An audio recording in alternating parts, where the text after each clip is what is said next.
This is going to be a series of videos of shit that you actually are going to find useful. I'm not going to tell you that a wheel turns the ship. This thing raises the anchor. How do you know that? It says raise the anchor when you look at it.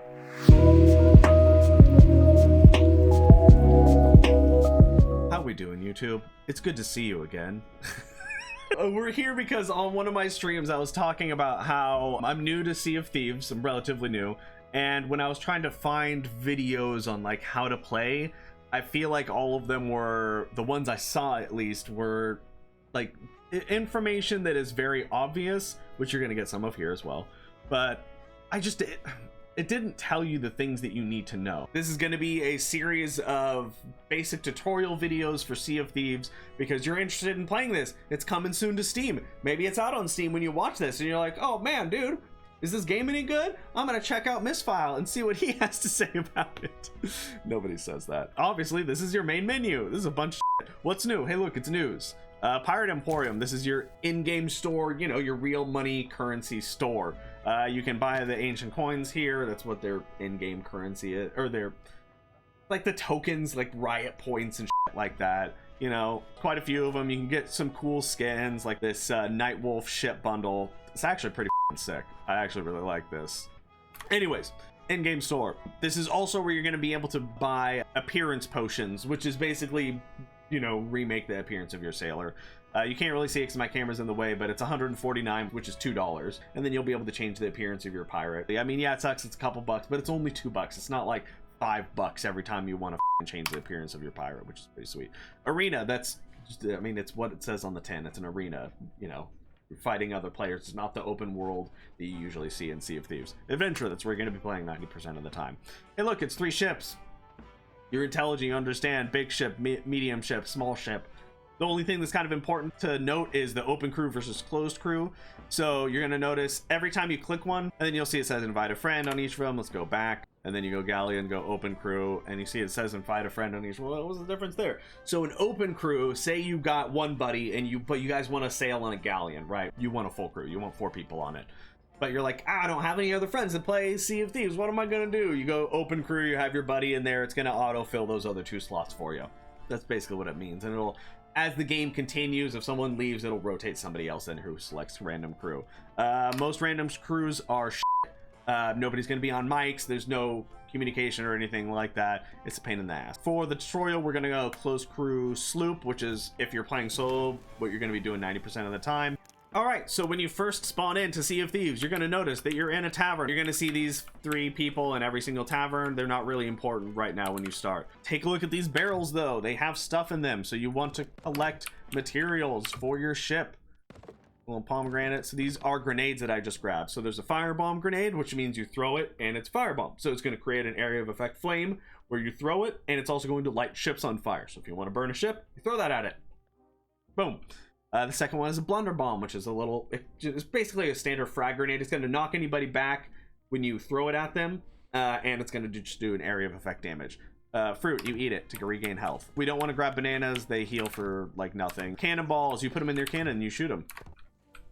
And then you'll notice these things that I'm skipping.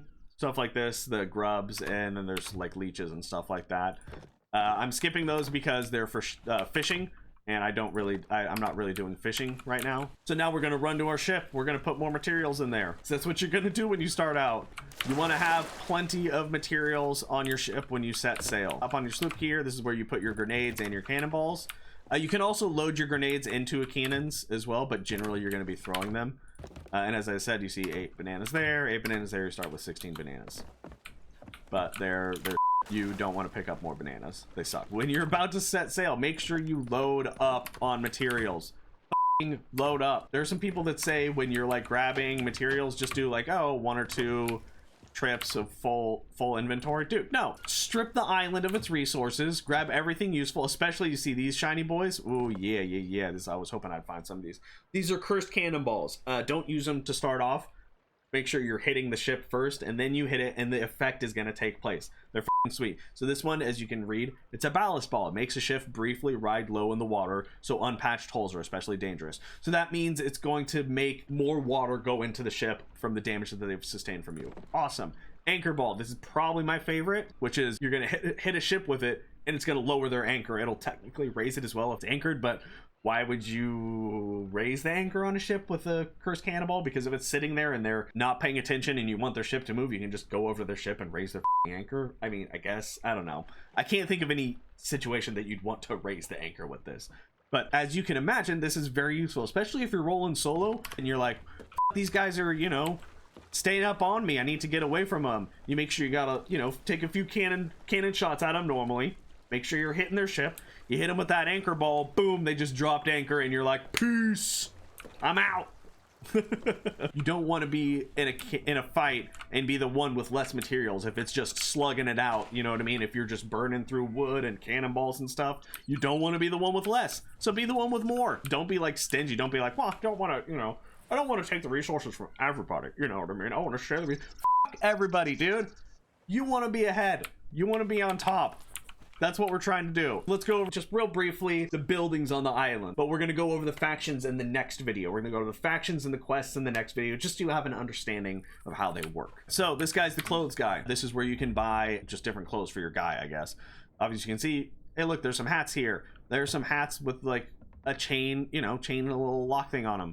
Obviously that's locked. It's content that you need to unlock at some point. This one, for example, the Ceremony Admiral hat, I know you can't see it because I'm in the way, but it says unlocked by reaching reputation level 49 in the Merchant Alliance. So that means if I want that hat, let's open up my tab menu, go to my reputation there, and then let's find the Merchant Alliance. I'm only 18 in the Merchant Alliance, so I need to be 49 if I want that hat. So say I really want that hat, I'm gonna do Merchant Alliance stuff. That's, you know. This guy will also sell like beards, so it's not just clothes, beards, hair, you know, hair color. Get hooks and pegs from him as well, tattoos and makeup. Very good. There you go. The next of the basic buildings is our tool skin. So it's going to give you different appearances for all your tools and instruments as well. So as you can see here, like banjos, you know, go one ocean crawler banjo. And then obviously some of these are locked under reputation gains.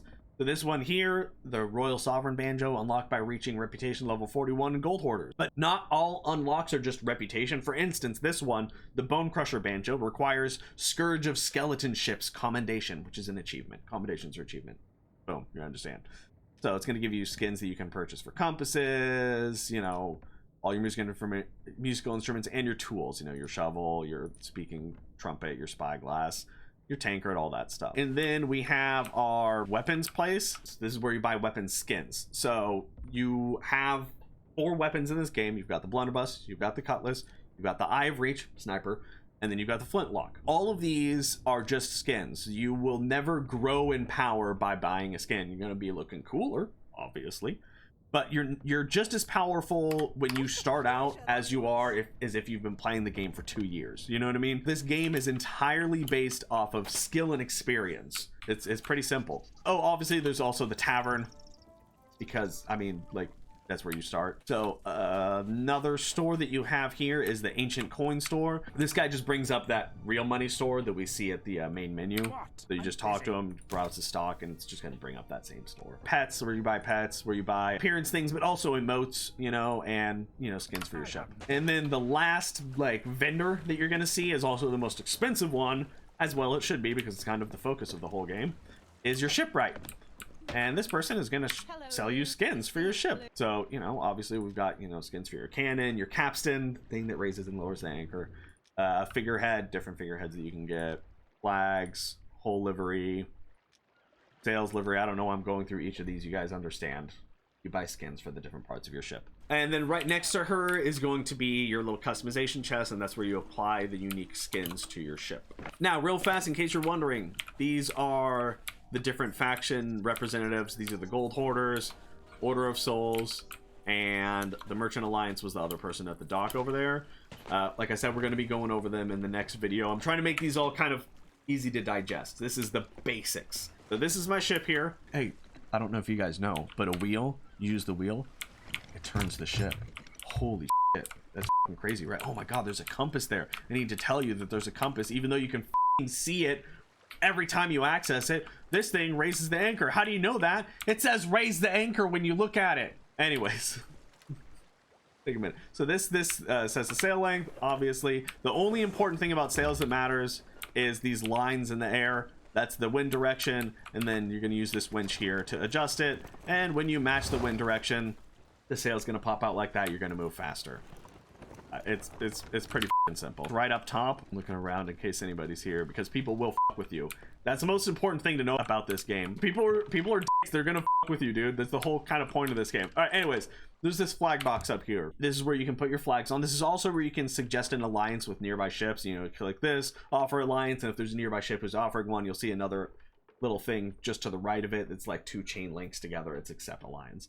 That doesn't mean they can't attack you anymore, and it doesn't mean they can't betray you and steal all of your shit, which they're gonna do. The most important thing up here, though, is this flag right here. Flag of the Reaper's Mark. Beware, the Reaper's Mark whispers across the waves and glows with an accursed light. The location of a ship bearing this flag will be known to all. What that means is, if you put this flag on everyone's map, your ship will be noted on everyone's map where you are. So if you don't want to be known where you are, I'm going to see if anybody is using it right now to see. Nope. Okay, nobody is. So if you don't want people to know where you are on the map, don't put that flag up. Another little note for new people, just because I see this a lot with new players, is there's this little skull thing on the map right here, right? And you're like, what is that? There's no island there or anything. If you sail there, you're going to find a little shipwreck. In the shipwreck, there's going to be a special, like, Reaper's chest. When you put that on your ship is going to be marked on everyone's map as well. That's kind of the note about being seen with either the Reaper's flag or the Reaper's bounty. Oh, you can only turn it in at one place as well. So the one place you can turn in these Reaper chests or Reaper bounties is Reaper's hideout right here. That's the only place you can turn it in. So don't try bringing it back to your normal outpost. Now, the next thing that's important, the different weapons. Oh, let's start with the 2 that I have equipped. There's a pistol. Hey, look, it's a pistol. Hip firing, not super accurate. Targeted firing, more accurate. There's a shotgun. It's not accurate at all. Use it at point blank. It's going to knock people back. It's going to do a lot of damage. An important thing to note, each of your weapons has only 5 shots. You can see down here in the bottom right corner as I shoot the gun, the circles go empty. And once the circles are empty, you can't shoot anymore. You're going to find boxes that look like this. When you activate them, it's going to reload all of the guns that you have equipped. Oh, you can only have 2 weapons equipped at once. I think you're going to understand. Sword. You sword people with it. There's a cutlass combo. It's 3 hits in a row. The 3rd hit will knock people back. It will interrupt skeletons shooting at you. It will not interrupt players shooting at you. You can also do like a little charge thing. You like pull it back, you hold down your mouse, and you can do that. And Sailor's Reach, it's your sniper. You're gonna see those little cracks in there. That's basically your reticle. You can shoot underwater. It doesn't reduce your accuracy at all. That's it for now. That's just the very basics. Next video, we're going to be going over the 3 main factions, the other additional factions on top of that, and then the basic quests that you can get from them. So we'll see you next time, guys. Make sure to like, comment, and subscribe. I'm doing about 3 videos a week. And ding that alert button. I think that's what you say on YouTube, right? Right. Yeah.